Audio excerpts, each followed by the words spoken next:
Hello and welcome to the Freelancer Show. I'm Jeremy Green, and today on the panel we also have Erik Dietrich.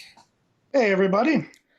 And today we're going to talk about setting boundaries on the scope of your engagements. And what we mean by that is making sure that you don't take on jobs that are too big for you or too small, because both of those have, different sets of problems that they can cause that will have create ripples in your business that are going to make other things go wrong.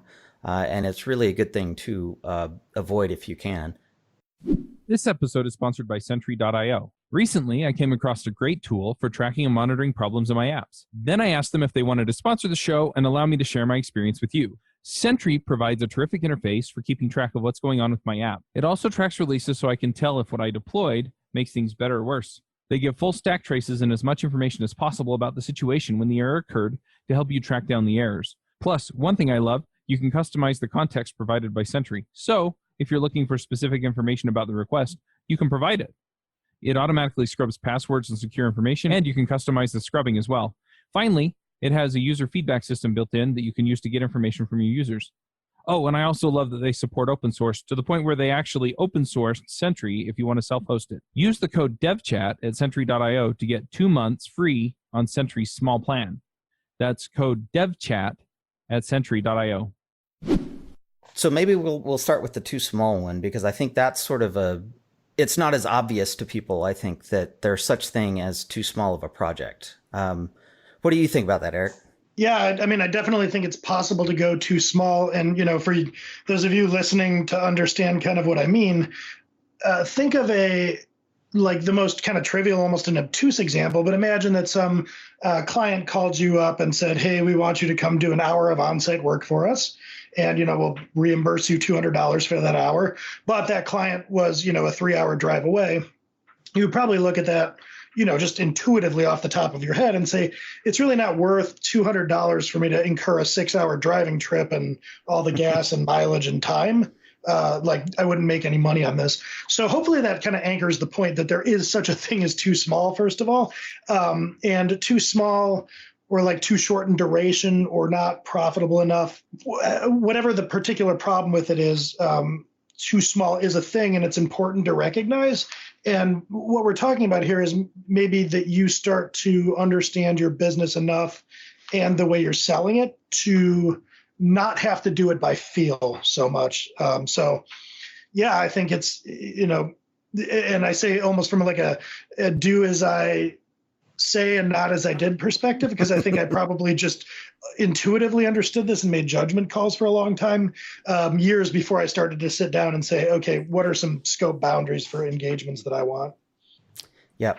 I think I've sort of done the same, but I've definitely fallen into the trap of taking on things that are too small. Or really for me, I think it was continuing work with somebody after their needs had shrunk. And specifically, back years ago, I owned a web design and development agency with a business partner, and it wasn't super common, but occasionally we would get people that, they never wanted to touch a content management system. If they noticed a spelling error on the website, no amount of training or hand-holding was going to get them to a point where they wanted to just go fix that themselves, even though they had the tools to do so. And so they would want to pay us, a quote unquote retainer, where, they could get up to 2 hours of updates every month to handle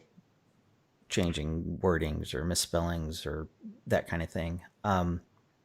And looking back in hindsight now, I realized that was a bad situation for us to have gotten ourselves into. I think one of the real problems there is that clients don't really have a good intuitive understanding about how long things will take.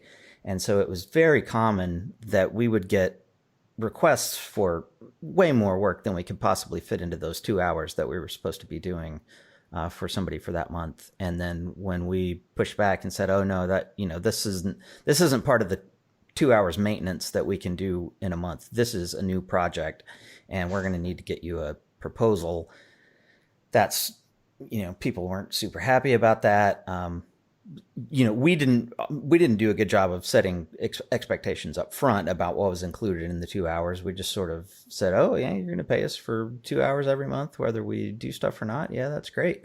But we didn't really set boundaries on here's what you get in the 2 hours. And we, weren't good about being explicit that, if you don't use your 2 hours this month, no, that does not mean that you've got 4 hours next month. We had one client that we did the build on their site.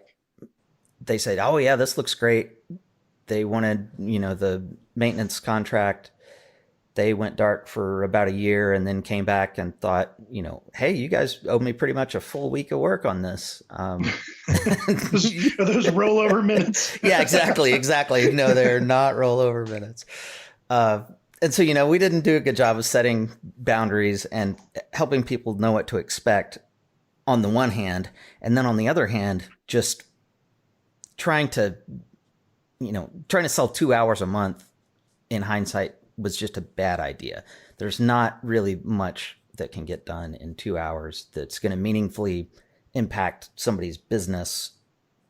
And so, just if I had to do it again, we wouldn't take on those sorts of contracts. We would say, we'll correct a spelling error that's our fault for free when you notice it. And if you need other work, we're happy to give you another proposal.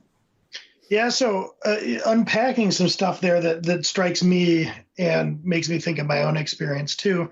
There's a tendency, I think, like say you were to just today decide to hang out your own shingle and go into business and your book of business was empty. You kind of start taking on work and there's going to be, especially in the beginning, depending on your runway and all that, this tendency to say like, well, any work is more than no work. So if I take work in little spurts here and there, that's better than not having the work. So sure, I'll do it. And especially in a situation like that, following up with a client, this is a retainer. They may or may not call it in. I think one thing to take away as an audience member is this, intentionality, I guess, of what you're doing. Meaning, what are you really getting into? Like what could happen as opposed to just saying, this seems all right. We'll kind of deal with things as they come up. So there's this, like, what is this offering actually? And what is going to kind of set the boundaries for it? What might the client ask? What would we come back with? And then there's another element to, and I think this is always easier to do in retrospect, but you might wake up one day and say like, I've agreed to do 2 hours a month worth of work. So we're getting, $400 a month for this, for our 2 hours. But what I'm realizing is I'm spending 5 hours a month emailing back and forth, arguing about the scope of this 2 hours per month. And so like, what is my actual cost in doing this? And is this worthwhile? And I think like, in applying it to your story, it's like easy for me to say, but I think of how many times I've come to a realization like that and then thought like, okay, this is going to feed back into a policy that I have from here forward, like lesson learned. And then you start doing things like maybe I say, I don't do any kind of retainerish arrangement for anything less than 5 hours a month or, whatever it may be. So I think there's a lot of learning as you go, but there's probably ways you can think about it ahead of time to help avoid some of the pain of that learning. What do you think? Yeah, definitely. I mean, it's certainly an easy thing to just sort of fall into a bad situation because you didn't give it thought up front. I think that's certainly how we ended up there.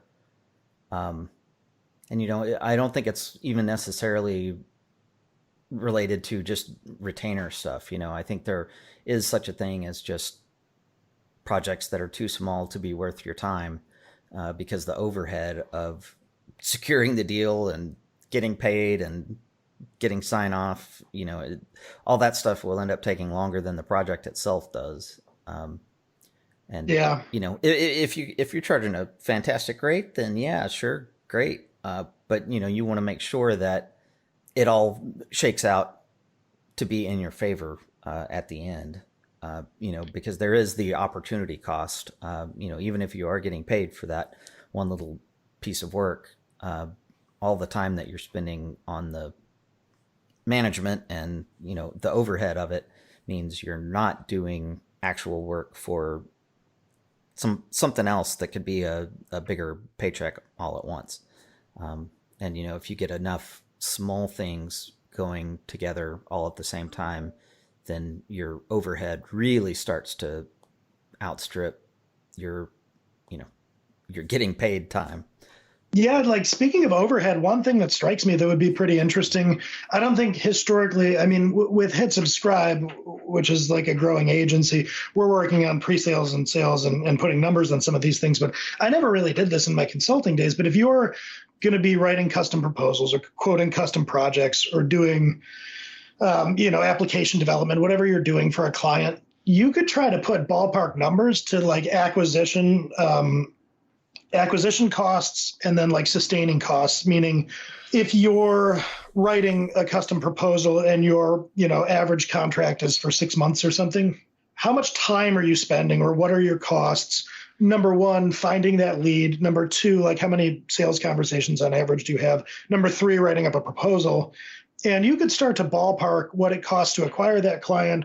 And then during engagements, like how much extra communication, in addition to just the work you're doing, negotiating future terms and so on and so forth. And if you start to put numbers to that, you can kind of work backwards and say, therefore, I think that for it to be worth my while, I would need a minimum, piece of revenue, like a minimum project scope of X. And I think that would be a super valuable exercise that I wish I had thought of, 7 years ago. Yeah, no, I agree. I think it's super important to take all of that kind of thing into consideration, because if you spend 5 hours preparing and winning a job that itself is only 5 hours of work, you really need to have, your rate really needs to be twice what you probably think it needs to be for that whole thing to make sense. And I'll say that, this is like almost an oblique benefit to like minimum scoping this way. But when you start to be able to speak confidently about that, it also helps you during a sales call. It might help you disqualify bad prospects earlier and not feel bad about it because, fail fast and all that. But it also helps you kind of from a negotiation perspective. If you have a client that's saying, hey, can you come in and look at this for 2 hours? And it's one thing to say like, well, I don't really want to take on that work. It's too small. It's another to say, look, here's my cost of acquisition and so on and so forth. It's literally, I can't make a business case to come do that. For someone in my position to come do this work, you would, need to engage for X amount of time because then you're selling not only your position, but any other savvy person in your position as well. That maybe the client is inherently asking for something that's ridiculous. And I have found that when you kind of speak confidently and authoritatively about what you will and won't do, that actually goes over pretty well in sales conversations because it makes you seem like you know what you're doing. Yep. So I'm trying to think of like, in terms of minimum scope, like what might be the different parameters, because there would certainly be like time or revenue. Like if you have kind of a productized service offering or, you're selling a thing or what have you, you might say that, we don't deal with clients below X. Can you think of other ways that you might define the scope of an engagement other than, the time you spend on it or the revenue that it brings in? I'm just trying to think off the top of my head too. Other things that I think of as scoping boundaries are turnaround time. I just pretty generally, if it's a job that's, 3 days of work and they want it tomorrow, you can't do that. That's part of the red flag there is that they're, that's another thing that's unreasonable. And, to that point, even if it's 3 days of work and they want it 3 days from now, that's also in my book pretty unreasonable. And, if it's that sort of, oh my God, it has to be done right now, my hair is on fire kind of thing. I found that more often than not, those are not great situations. And I just kind of, as a rule, don't want to be involved in that. If there hasn't been enough planning that, the deadline is far enough out that nobody has to rush and feel like they're on fire, then I usually don't want to get involved in those situations. Oh, I 100% agree with that. Just from like a lifestyle and sanity perspective, Yeah. like Yeah. whether it's consulting or like the way we work with the content agency Hit Subscribe, like I've always very much almost subconsciously steered towards or steered away from the hair on fire client, where it almost strikes me as kind of like if you go in and you're going to rent an apartment or something and you happen to go in for a tour and they're like, if you act today, you can get this discount. Like I recoil from that as a person and say like, I'll pay extra, so I'm not pressured to make this decision. If I get calls from prospects that are like, we need you to come in tomorrow, usually I'll start to like subtly disengage just because that's so, I guess, counter to how I want my life to be. I like to plan out engagements and line them up and, have everything be pretty orderly. So yeah, that is a big one. Like, what is your, I guess, now that I'm thinking about it, so you might define the lead time up to an engagement when you're talking to somebody and say, look, to get something like this planned properly, I require at least 2 weeks for the following reasons. I might require X number of weeks for the engagement to last. So I guess in a way, it's not a project being too large or too small, but like right-sized in the sense of, can you manage it in a sane and workable fashion? I think that's a great call. Yeah. And, sometimes it requires kind of really getting down the hole with the client to figure out what they need. Because a lot of times if you ask, how soon do you want this to start and when do you need it delivered? The answer to both questions is going to be as soon as possible. And, that in and of itself to me isn't a big red flag. I mean, it's not ideal, but that's sort of the natural reaction. What really starts setting off my alarms is when they're like, oh, this has, you have to start tomorrow because we need it by next Tuesday. That level of as soon as possible is different than just the generic as soon as possible. One of the biggest pain points that I find as I talk to people about software is deployment. It's really interesting to have the conversations with people where it's, I don't want to deal with Docker. I don't want to deal with Kubernetes. I don't want to deal with setting up servers. I don't, all of these different things. And in a lot of ways, DevOps has gotten a lot easier. And in a lot of ways, DevOps has also kind of embraced a certain amount of culture around applications, the way we build them, the way we deploy them. And I've really felt for a long time that developers need to have the conversations with DevOps or adopt some form of DevOps so that they can take control of what they're doing and really understand when things go to production, what's going on, so that they can help debug the issues and fix the issues and find the issues when they go wrong and help streamline things and make things better and slicker and easier so that they'll more generally go right. So we started a podcast called Adventures in DevOps. And I pulled in one of the hosts from one of my favorite DevOps shows, Nell Shamrell Harrington from the Food Fight Show, and we got things rolling there. And so this is more or less a continuation of the Food Fight Show where we're talking about the things that go into DevOps. So if you're struggling with any of these operational type things, then definitely check out Adventures in DevOps. And you can find it at adventuresindevopspodcast.com. Yeah, I'm thinking of like if it's custom work that you're doing, like say application development stint, something like that, or a website build. The thing that strikes me that might help for managing that is if you're kind of owning that sales conversation to the extent that you're saying, look, I can't give you an exact, amount of man hours or a calendar date, but maybe, or like you'd say something along the lines of, but like, here's what I'd recommend for milestone 1, and you should expect that to take about 3 weeks. Like you should be driving ideally that conversation about scope and timelines based on your experience.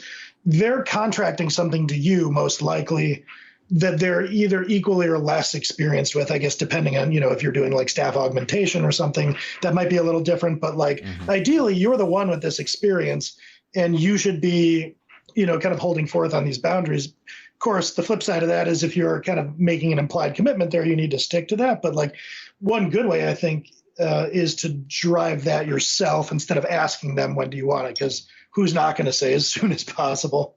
Yeah. And, another way to kind of get at it is to ask, is there an event that this needs to be ready for? Or, is there some hard deadline that's driving this other than, Yeah, we'd like it to happen as soon as it can. Yeah, You know, and those are two oh, very sorry, different. go ahead. No. I was just gonna say, and those are two very different things that can be approached differently.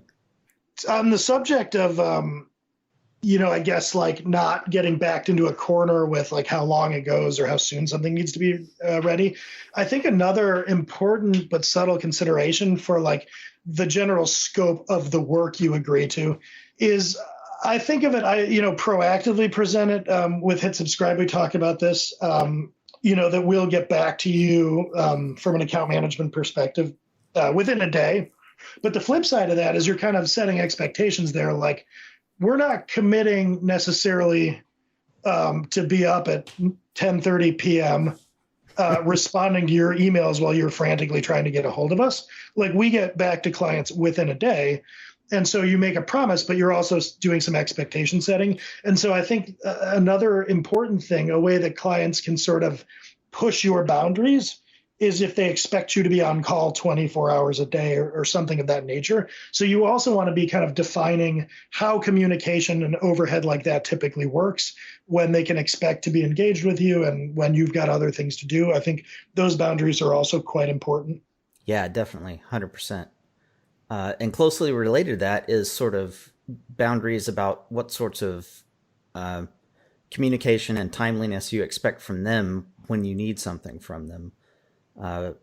We had projects back in the day that were supposed to be, simple website build that would take 3 weeks that drug on for 12 weeks or 16 weeks or 6 months because we couldn't ever get the client to respond and say, yes, that's great, let's go with it.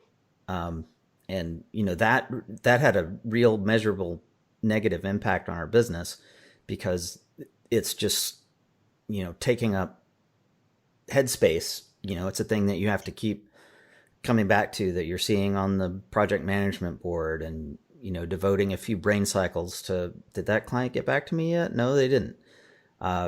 So it's important to set expectations about what you expect around that sort of thing, and then also follow up relentlessly when you're actually waiting for feedback from the client. And if things drag on too long, I'm now of the opinion that it's fine to say, okay, look, obviously you have other priorities and this project is not getting done. If hopefully you're getting paid up front for these kind of things, and then can say, I'm going to refund half of your money for the half that we haven't gotten to because you haven't gotten back to me, and the project is now over. You obviously don't go directly to that, but you want to have sort of a escape route. That's a great point. I think with Hit Subscribe, we feel this sort of acutely in, we're working with clients to plan blog content and other forms of content, and clients tend to get busy. And so what'll happen is maybe we're on a monthly engagement with them on a good monthly cadence. And here it is the middle of October, and we haven't agreed with topics for November just yet. What can happen in that situation is that the client just for a week, 2, 3, whatever, doesn't have time to follow up. And that pushes our revenue, further out into the future. It sort of elongates that revenue. And so just because of busyness, we wind up having that revenue deferred, which is essentially lost revenue in the calendar year.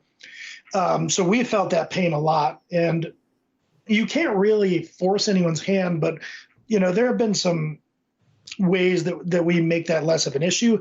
Trying to plan in bigger batches, for one thing, is typically successful. Another is, instead of saying, what do you want to do? You can come to them and say, I know you're busy. We need a decision from you, but here's what I'd recommend. That's actually like super effective a lot of times, where it's a much different thing in this case for a client to look at a blank canvas and say, what 4 blog posts do I want you to write this month, versus for a client to look at 4 ideas for blog posts and say, oh, I like those first 3, but hey, can we do this other one actually? So there are ways you can massage that along, but I think that's a great point too, is that part of this general idea of scoping and the rules of engagement will have a component of what you need from a client in order to do your work. And that's something to also kind of hammer out up front and get buy-in on. Yeah, that was something that I really wish we would have been way better at. We had, it was a constant problem. Things that were supposed to be a month or 2 jobs just stretching on forever. It's funny as we talk about this, I think to myself of how many ideas from this came out of like battle scars. I mean, like the one I was just talking about, for instance, looking at, the monthly balance sheet and thinking like, this is ridiculous. Like, how hard can it be to get people to write us back or whatever? And then to start to think like, well, okay, imagine that I'm them. I have 50 things going on. What can I do to make this easier? And it sounds simple enough, like what I'm saying, just talking about it out loud, but like, you learn about this stuff over the course of time by basically having been burned, in my experience. Yeah. When is something too small, or when is there too much communication overhead for the very little amount of work you're doing?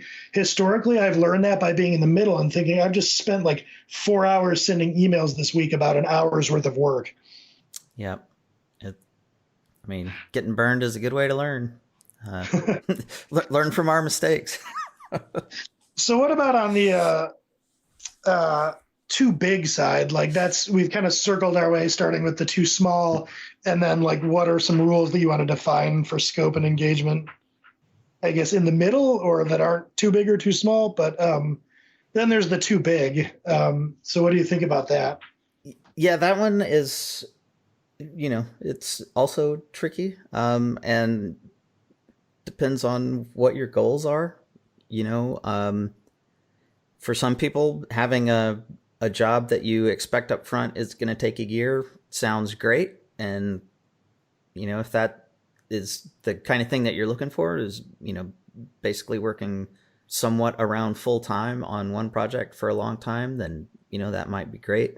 On the other hand, if you're, trying to build more of a consultative practice, then that might not be great, because you're going to have so much of your time dedicated to doing one thing. Also, I think it can be easy to just sort of get in over your head and think, oh yeah, especially for developers, maybe think, oh yeah, I can build this thing for you that, other people might think requires a team.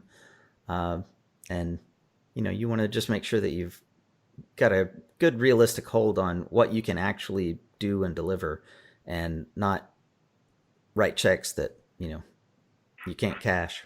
Yeah. So I'd say one thing that strikes me is I think, especially if you're doing like custom project work, like say custom application development, or, other forms of knowledge work that are project based. One thing I think that you would want to clarify up front to yourself is, am I up for a model where I flex to subcontracting work and become sort of a project manager? Or do I want, to be a solo consultant, solo freelancer, solo provider? Because I think that first decision point will inform certain things. So if somebody came to you and you said, no, I just want to, be doing this for myself, and they gave you a piece of work that was like a massive custom website build, and we want this done over the course of 6 months or a year, you might look at that and say, realistically, in order to get this done, I would probably have to bring in more people, and I don't want to do that. So that decision ahead of time is, I think, important. Excuse me. Yeah, I agree with that 100%. And, that'll change, whether or not you are trying to build an agency will inform the types of jobs that you even want to go after in the first place. So yeah, it's definitely good to sort of know where you are in that and what you want to do, just in terms of the type of business that you want to build. So I think, yeah, that's a good way to ferret out scope that's too big is, will this take more than just me? And maybe that isn't what I'm going for. I think also on the line of too big can be nebulously defined. Like I think of, consulting and being in organizations that had a lot of Scrum teams, and it was, a Fibonacci sequence where they were using to like put points to the stories or what have you. And at some point, like you get to 13 or, some size of story where you're not really even sure what the scope is. Like you can hit something where it's so nebulous that you say, look, in order to properly scope this, I would have to break it down into subcomponents. Like this is too big of a unit. So I think if it's something like, just, an obtuse example is if you're talking to a company and they say, well, we want you to build us an e-commerce site, how long will that take and what'll it cost? At this point, the scope is too big, I think, by virtue of being just too undefined. That could just kind of go on forever. they might just keep dumping new features on you. Like, who knows? Yeah. So that's another way that like the scope of something is too big, where there's no boundary to it. Yep, for sure. And I might argue, like, some people might say, well, that's fine. That's kind of what staff augmentation is, or something like that. You just kind of come in and you take whatever they throw at you. And that's a way to earn a living. And it's not that I would criticize that, but from a, like, if you look at your freelance practice like a business owner, to kind of go in with completely open-ended scope and just whatever comes your way, starts to look a lot like a salaried job. And it's hard to take that and turn it into repeatable experience and sales conversations, and maybe to sort of up your earnings and efficiency and all that when you're in that mode. So I might kind of advise looking at that as a scoping problem for anyone with their own business or practice. Yep. I'd agree with that. So another sort of, I don't even know if this counts as too big or just poorly defined, but, I generally try to go for a project fee on things that we can scope well enough. And I've had one project that I thought was very well scoped. We settled on a project fee. They paid up front. What had been described to me was, hey, we've got these features that have already been worked on, and they're mostly there, but behind a feature flag, and we need a little bit of polish done, and the feature flag's turned off. And I thought, okay, yeah, sure, that doesn't sound bad. And we settled on the scope of work that was, the following features will be completed. And then once I got in and start looking, turns out, no, those features do not exist at all. There's like a placeholder button for one of them, and the other two there's no sign that they've ever been touched. And so at that point, the scope had ballooned dramatically from what I thought it was. But there was, we'd settled on a project fee. And so after much, consternation on my part, I finally just said, okay, this is way different than the project that I agreed to. I'm going to have to refund your money. And I've got other prospects that I can get immediately to work on. And, if I actually did this whole thing for the price that I had agreed to, it would be a huge loss for me. And I just can't take that. And, that was me being, making mistakes about how to scope the engagement up front. One of the things that I had originally asked them to do that they said they didn't want to do was a paid code review. And if I had stuck to my guns and insisted that, no, we need to do a code review to see where things are before I'm, willing to tell you that I can agree to scope, then that would have come out in the code review and I would have known exactly where everything was. But I let them say, no, we'd rather not do that. Take our word for it that everything's there and just needs to be turned on. And I should not have taken their word for it. Over the last many years, we've had a ton of terrific people on JavaScript Jabber. And one thing that I realized over the last few years was that we were missing out on some of the real story there. So we would talk about the topic that they were experts in and help you keep up on what's going on in the JavaScript community. But I felt like we had these terrific people on there and we didn't really talk about who they were. So I pulled together a show called My JavaScript Story. And what we do is we interview the people that we've had on JavaScript Jabber or people just from the community. Maybe we'll have you on sometime. And we talk about how they got into programming, how they got into JavaScript, what they're working on, what they're well known for, and how they've developed their career. And some of the people are extremely well known and come from really interesting backgrounds. So if you're curious about how your JavaScript heroes got into JavaScript, then go check out My JavaScript Story. You can find it at myjsstory.com.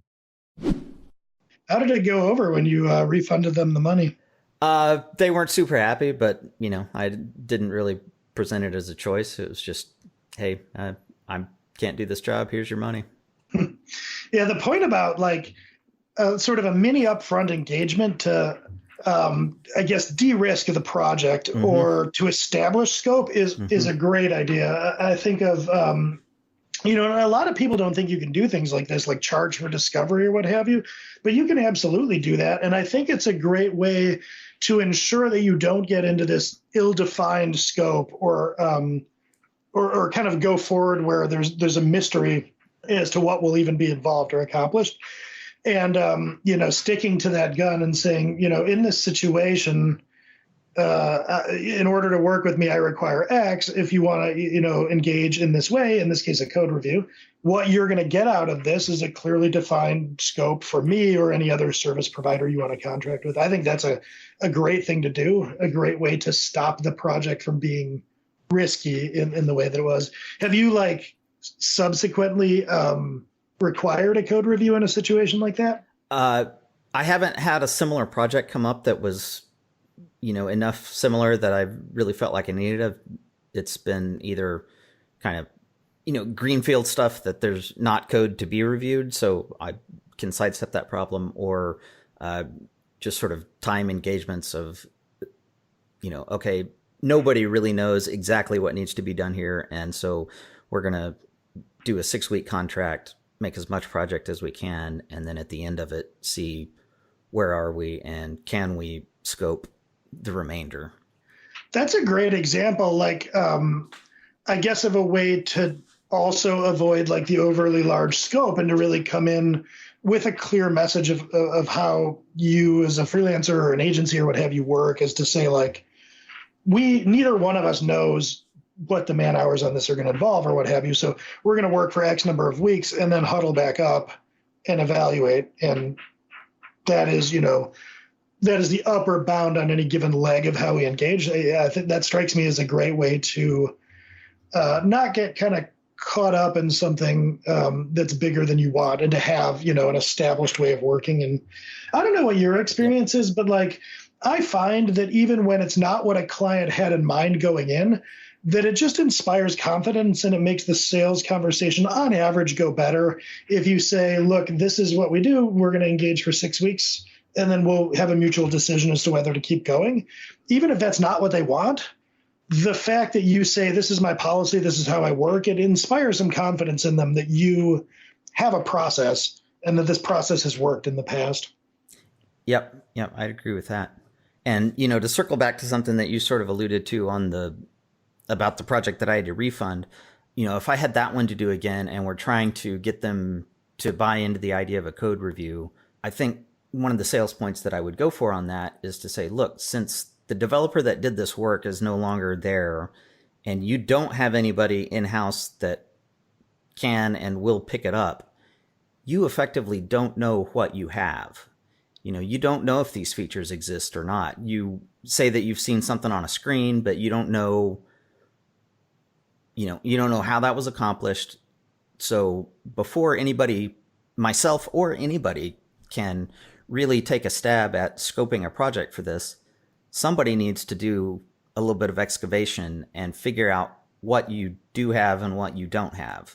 And, I can do the code review, write you a report that tells you what you've got, references places in your code base where, features either exist or don't, and have a roadmap of how to get from where you are currently to where you want to be at the end.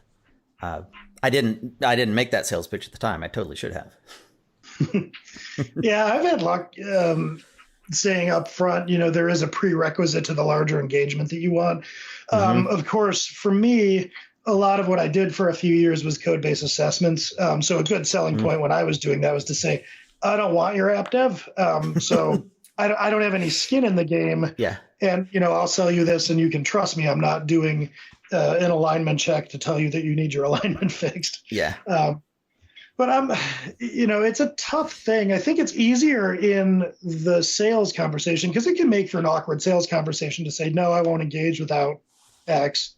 But that's awkward in the moment. And it's much more awkward to say in the middle of the project, I have to refund you your money. This isn't working out. Yeah.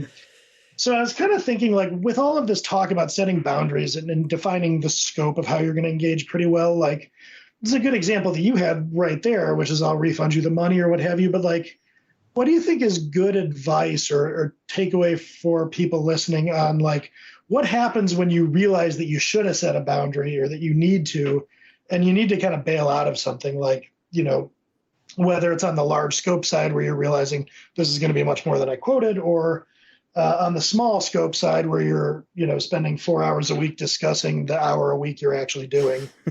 Yeah.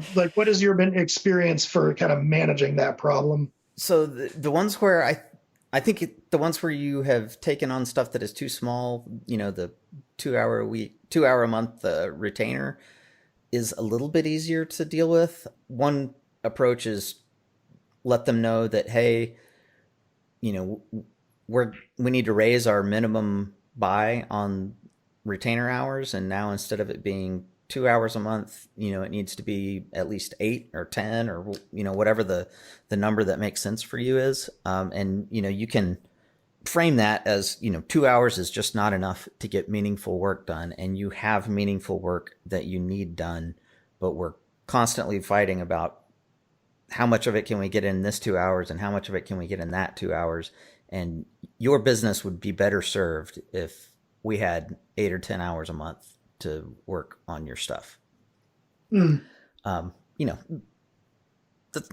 everybody's going to like that. But that's okay. If they don't want to buy more hours, then that gives you an out to say, well, it doesn't make business sense for us to continue doing 2 hours a month. So we're going to have to end our relationship.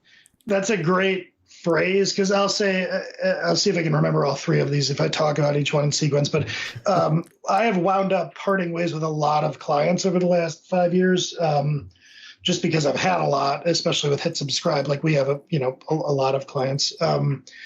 But the business case that if you're listening, one of the things I would take away is the phrase, I can't make a business case for this.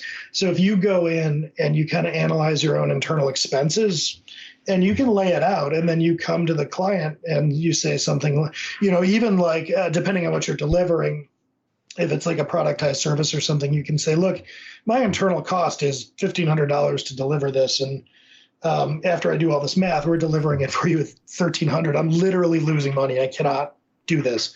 That is kind of a conversation ender in an understandable way, because I don't think I've ever encountered somebody with a conversation like that says, no, I want you to keep going anyway. They just say, they might not be happy about it, but they won't argue because they can't. It's your internal cost. So I think that's a big one. A second thing that has served me well in steering away from this is to err on the side of, I guess, generosity. Like you said, I'll refund you your entire, I've done a bit of work on this, but you know what, I'll give you the whole thing. Or like with Hit Subscribe, if we're engaged and for some reason, it isn't going to be a fit, it's like, you can have these couple of posts we've written for you. Just keep them, publish them if you want. No worries. That's on us. That's another thing that really takes the sting out of it. And, I knew I was going to run out of steam by the time I got to the third thing. So, I'll cap it at 2. And maybe if I think of the third one, I'll weigh in with that. But like, err on the side of being generous and talk to them about your business case, I think are 2 great ways to disengage from things that don't make sense. Yeah.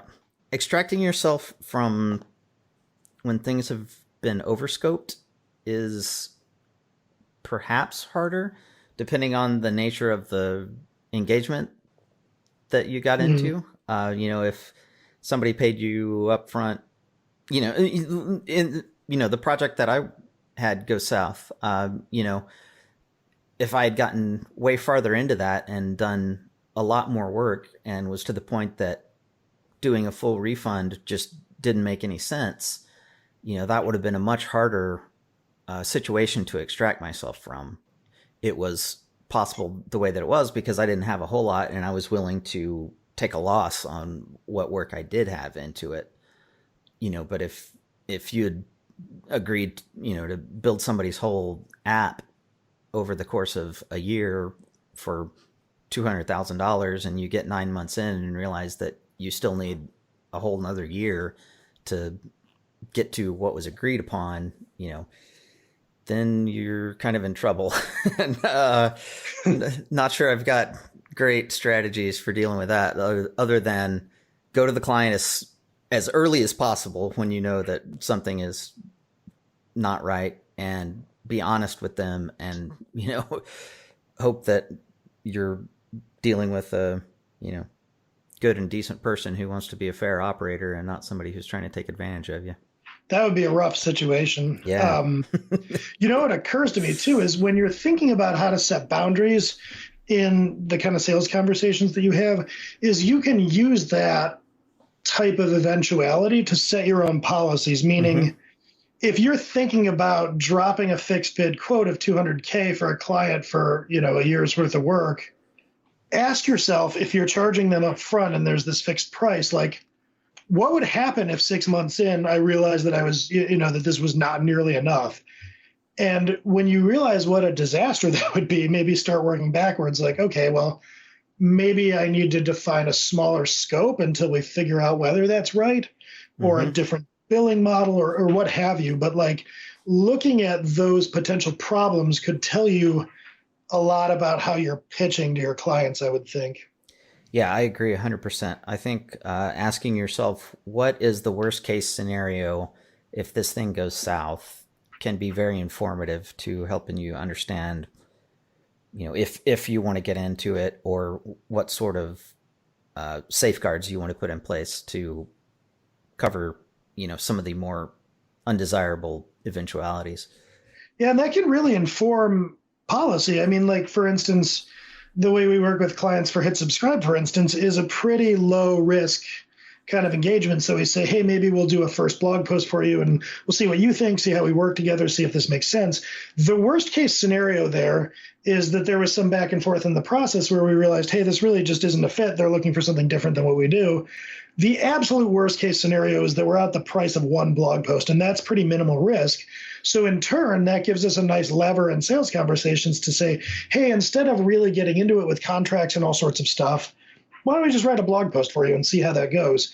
Now, if what we were selling instead was books, like we'll write a book for you, we probably wouldn't use that same sales approach because, putting all that labor into writing a book, you're talking about a much different risk profile. Yep. So I guess we've covered kind of like all these different like scoping boundaries and ideas for establishing them, and then maybe ideas for course correcting if you've run afoul. Anything else to cover, or like, last takeaways for people listening on defining kind of engagement boundaries and scope? I think the big one is to just actually think about it and think about what size of projects you want to be doing and try to go after those, as opposed to just letting projects come to you and saying, yeah, I'll do anything of any size that anybody needs done. And, just the process of thinking about that will, I think, help inform what you want to do and how you want to kind of conduct some of your outreach and negotiations and all those sorts of things. Yeah, totally agreed. And I might add on and say that as an exercise, you might want to sit down and say, okay, am I willing to take on subcontractors or not? Is there a maximum time boundary engagement that you might want to have or not? Like, for instance, there was a time in my consulting where I wanted to be traveling less. So I just started to say, look, for personal reasons, I'm not going to take on any engagements that are longer than a month. So look at that. And then on the flip side, you could look at things like, well, what's my acquisition and sales cost or opportunity cost, and let that set the minimum.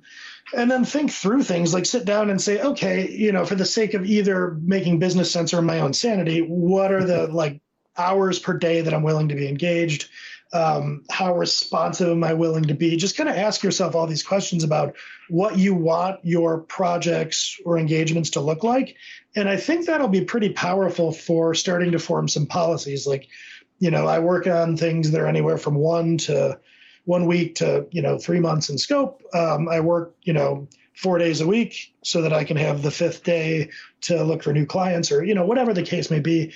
If you think through what you want your business and your life to look like, then it's not maybe as hard as you might think to start imposing those during the sales process. Is, look, this is how I work. And, in the long run, having figured that out up front, instead of maybe the way that both of us have through, painful trial and error, you might find that your life is actually a lot better for it. Yep. Agreed 100%. All right. Shall we move on to picks then? Yeah, that sounds good to me. All right. What do you got this week? So I'm going to throw out one because we're about to go on a vacation, and I have an American Express card, and after having kind of like bad luck getting a hold of and finding the right travel agent, I just gave up and decided to book through American Express. Has this travel program or something. The long and short of it was that I happened to notice as I was booking this that they had trip advisors or something. And just kind of on a lark, I reached out to one of them, and she turned out to be great and to like help us get everything booked and to make some great recommendations. And so I just kind of stumbled into having this like full service travel agent situation. So the first pick I'll do is I'll have to see if I can dig up the link for it. I forget exactly what it's called, but it's this like travel assistance program. So if you have an American Express card, I would give it, a look. I had no idea that they did like travel services or had travel agents. So that's one. The second pick that I'll offer is something new that we've started doing through Hit Subscribe in the last month. It is a mailing list where I'm sending out like a weekly email. So if you're interested in maybe a side hustle creating technical content or authors or engineers, but you don't want to like commit to the onboarding or whatever, it's just this weekly email we send out that has all the like open opportunities. Most of it's blog posts that you could write, but it's also things like webinars. We do some course creation and even consulting and corporate assessments for clients. So it kind of runs the gamut of opportunities. And I'll put a link to sign up for that mailing list if you just kind of want to see once a week what we've got, in case you wanted to see about onboarding. And that's it for me. Cool. I really came unprepared with picks this week, so I'll just mention a fun thing that we did this past weekend. Went to a show, saw the Rockin' Tours play. They did a really good concert. It was very loud. I would take earplugs if you go see them. And they had a pretty cool band open for them that I hadn't heard of before called the Casualties of Jazz, which was a 3-piece jazz funk band that did exclusively covers of Black Sabbath tunes. So it was pretty interesting. I enjoyed Casualties of Jazz. They were good as well. And that's all I got. So I think that wraps up today for the Freelancer Show. Join us again next week. Bye, everybody. Bandwidth for this segment is provided by CacheFly, the world's fastest CDN. Deliver your content